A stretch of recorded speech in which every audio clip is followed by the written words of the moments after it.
The reign of Al-Hisham II, the Umayyad Caliph of Cordoba, began in 976 under a cloud of uncertainty. A mere boy of 11, he ascended the throne following the untimely death of his father, Al-Hakam II.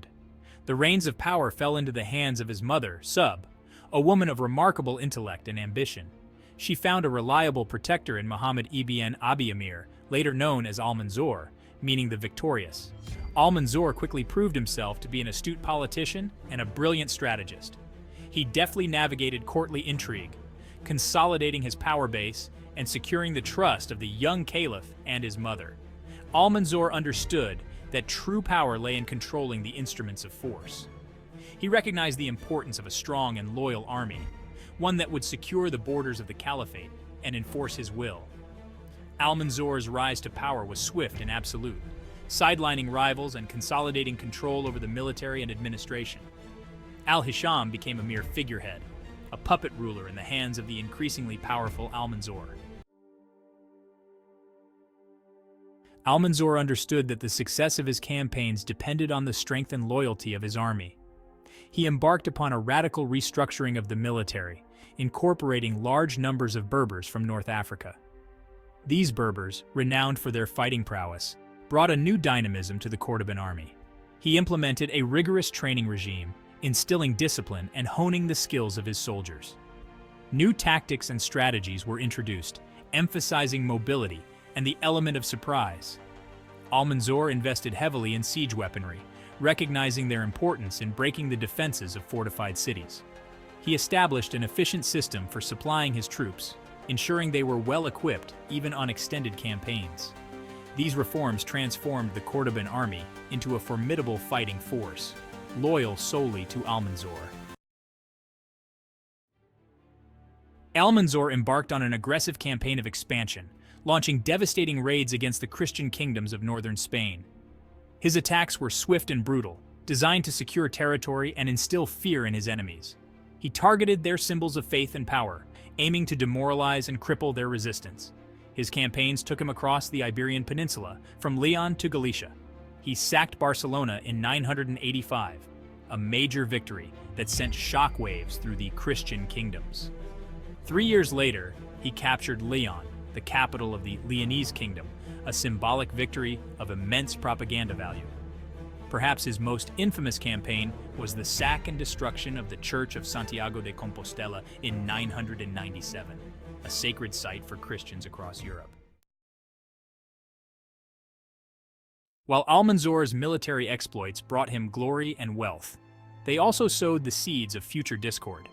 His constant campaigning and the vast sums spent on maintaining the army placed a heavy burden on the people of Al-Andalus. His reliance on Berber troops bred resentment amongst the Arab aristocracy. Almanzor named his eldest son, Abd al-Malik al-Muzaffar, as his successor, further enraging the Arab factions at court. In 1002, while returning from yet another victorious campaign, Almanzor fell ill and died. His death left a void in Al-Andalus, one that his sons, for all their ambition and ability, were ill-equipped to fill. Upon Almanzor's death, Abd al-Malik al-Muzaffar smoothly assumed the reins of power. Al-Hisham II agreed and did not pursue a plan to regain power.